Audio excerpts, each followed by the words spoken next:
now to buy your membership.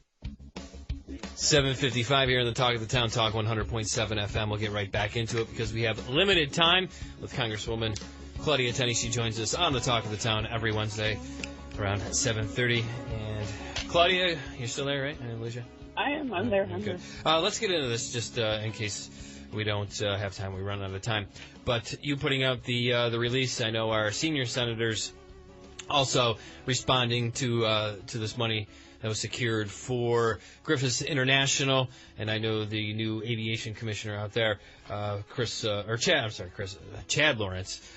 He is pretty excited about this, something that I think he's been hoping for, looking for, pushing for, and now actually receiving the funds. The improvements include redoing the surface, putting in some drainage, lighting system, and just bringing it up to par, up to standard. So that's part of its three-phase project here. So I think the big question, as Rocco and I were throwing around out there, a lot of people taking credit for it. So how involved are you? $7.5 million. You put out a release announcing that you helped secure these funds.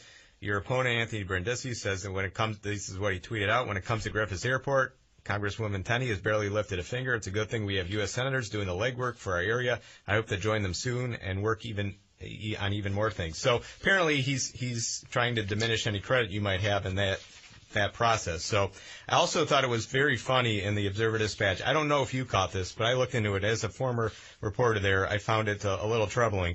In your press release, you state the $7.5 million in federal grants I assisted securing will allow Griffiths to continue to expand.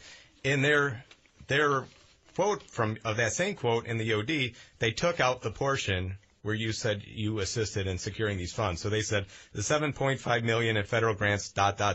will allow Griffiths to continue.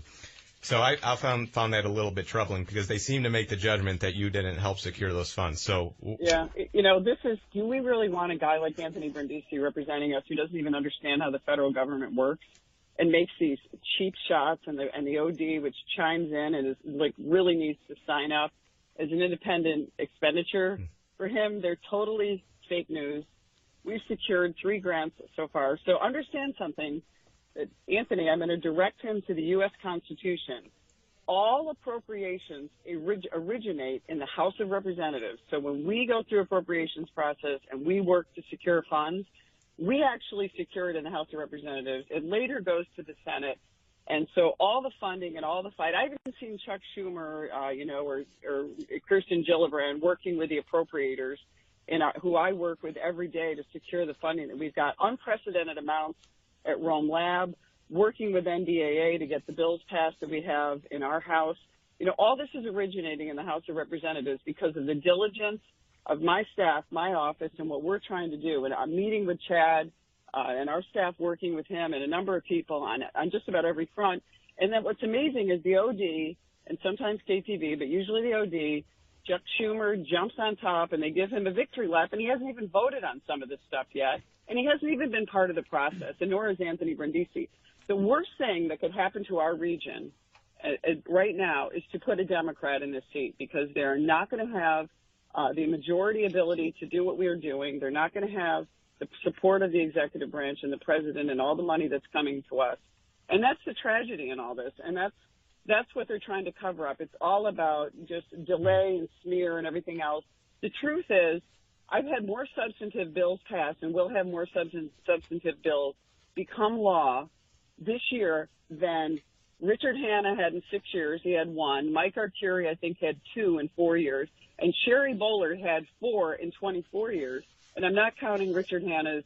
I think he had 2 memorial coins and a post office, or 2 post office and 1 memorial coin. That's not the kind of work we're doing. I've secured more for Rome Lab than has ever been secured by any representative here. We've gotten so many things directly responsible for helping veterans. Got about 10 securing seconds, our Claudia. funding. I mean, there's been so much that I think they're just so afraid that they don't want to realize that I've been probably the most productive, the hardest working person to serve in this district. And my staff is phenomenal. And we've been working with our community to say, how can we help? And we have a president who really wants to help us, and we have a House of Representatives that really wants to make our area grow and really help our economy. We're going to have to go. So CBS News coming up. Thanks. CBS News on the hour.